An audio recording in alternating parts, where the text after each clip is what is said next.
Hygge, that's the way you say it. Everybody gets it wrong. It's our fault for choosing a name that's funny like that. But Hygge is based in Canada and US and in India. And so we do bring a more international perspective.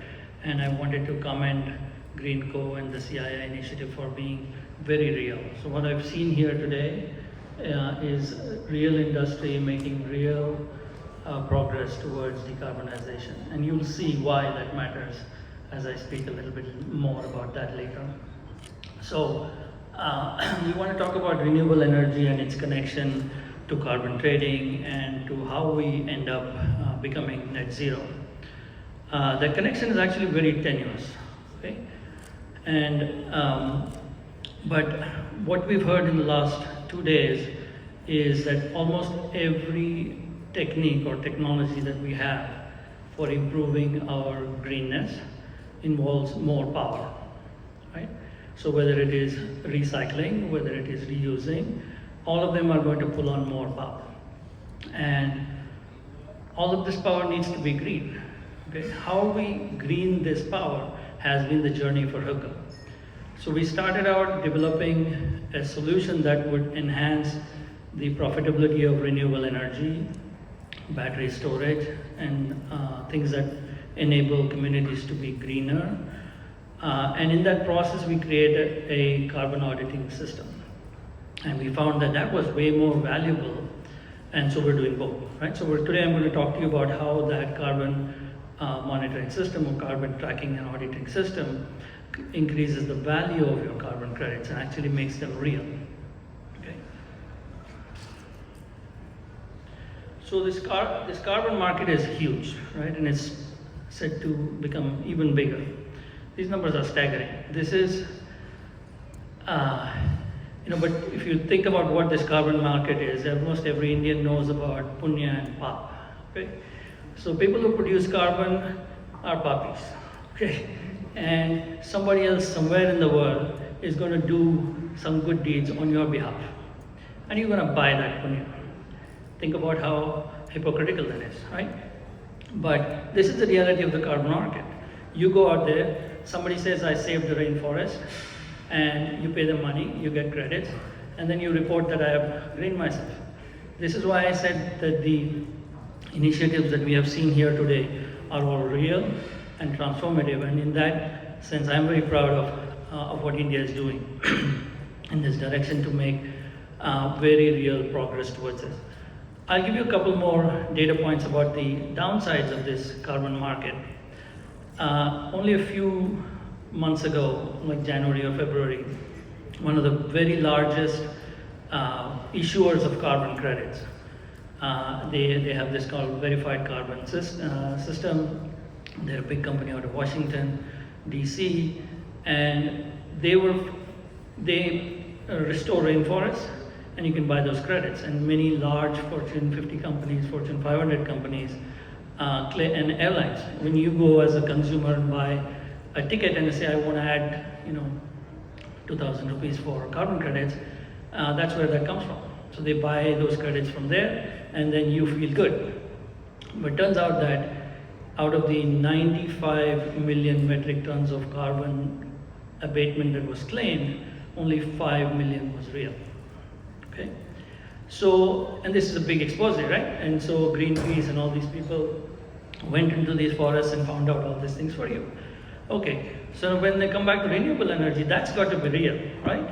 We're putting solar here and I'm buying that. Well, it turns out that's not true either, right?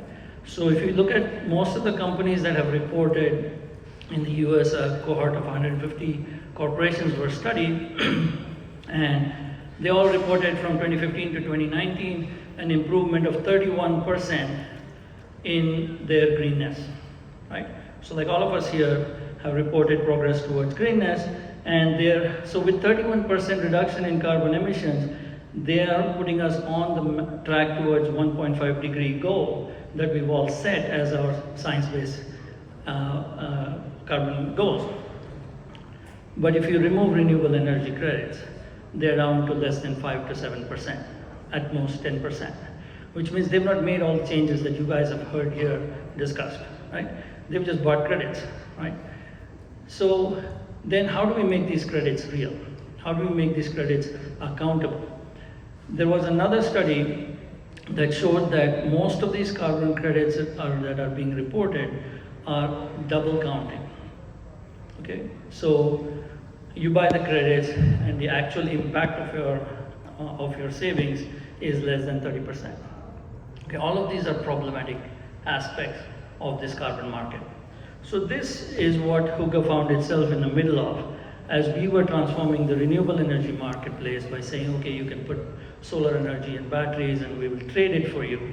As we created this trading platform, we were creating audit trails of carbon from the source to the end application. So we were able to show that the person who was buying the credit is actually correspondingly simultaneously generating renewable energy from somewhere else, right? So we made the link between somebody doing a good deed on your behalf to your doing the same at the same time, so at least they cancel each other out. So in a perverse way. So looking at the stakeholders in this, right? Often in this marketplace, we only look at renewable energy producers and carbon credit buyers. We forget everybody else. But Mother Earth is sitting there quietly, sometimes not so quietly, considering all the floods and all that, waiting for us to figure out our act, right? And individuals and communities, you as an individual have no real role. You can spend money. You can buy an EV, you can buy a green product, but you have no idea whether that has any real impact on the greenness of the planet. Right? Government and regulators, they create policies, but they have very little control over the behavior. So I'll talk a little bit more about each of these things, and then we'll get into Hygge's solution. So as a renewable energy producer, let's say you set up a wind farm or you set up a solar farm. Today what happens is you get yourself certified, saying I've done this particular technology, either abated carbon or I've produced renewable energy, and you put it on the grid, and depending on the greenness of the grid at that time, you get some credits. Let's say now everybody is producing solar. Then the value of your additional solar is not so green, right? Because it's all green anyway, right? And you go to Canada, they'll tell you it's all hydro energy, so it's all green anyway. So what's the value of solar, right? So that's how that market works. You produce energy, and as the world gets greener, the value of more green becomes less. So unless you can shift, like one of my colleagues here spoke about, unless you can shift the time when your energy is available, your value will go down over time. And secondly, producers have no control over offering their energy for specific uses. For example, if I wanted to say I have a solar plant and I want to use this all for EV charging, or I want to use this all for abating, smelting. Okay, I don't have that ability today. I dump my energy on the grid, I get my credits, I go away. Somebody else pays on it and buys those credits, right? Completely disconnected. For a buyer, they don't get any credit for abating any specific uses. Like let's say I'm diverting all my renewable energy purchases towards air conditioning or heating or cooling or more carbon producing or carbon displacing applications. I don't have that ability to do it. The marketplace doesn't exist. They can spend money, but they don't know if there's any real impact, right? For governments and regulators, this is a big challenge. Like today, if I wanted to incentivize everybody, again, I think my colleague here mentioned this, that if I could push everybody to charge, their EVs at a different time or run their loads at a different time. Now we're facing this problem where I live in California in a different way. Everybody's trying to charge their EVs in the night. And the night is when we have the least green power because we have a lot of solar, right? So we've created a new problem for ourselves, right? So how do you promote people and how do you get the consumer to be able to say today, I want to buy green power for this application. Today he doesn't get anything back in return. The producer can't say, I want my power to be delivered for these or the other applications. So this link must be made. So what we need is an accurate, modern and accessible trading platform that ties any unit of renewable energy produced anywhere to its end application. And it needs to be monetized based on the actual carbon displacement of that application, right? So if you're running a computer, it's not producing any carbon, okay? So that computer produced carbon when it was made, but it's not producing any carbon. But if you're running an AC, if you're running a heater, right, these do produce carbon because of simple effects. And then some of this energy is going to flow through batteries or storage, it's going to flow through other people. So they all need to be credited for the role they play. So Hygge's system does exactly this. So it measures the quantities of renewable energy produced either locally in a community or in large scale in a farm, in a solar farm, or even urban farms, not just rooftop solar, but somewhere in the middle, or commercial scale. And it enables communities to create a trading and sharing program. And in this process, it creates a track. And we've created an auditable carbon trail system that takes the source of renewable energy and maps it all the way down to the specific applications. We've done a pilot in India for electric vehicle charging based on solar energy, renewable energy based on this.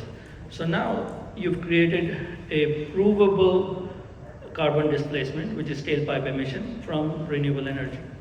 And does the market give you more value for this?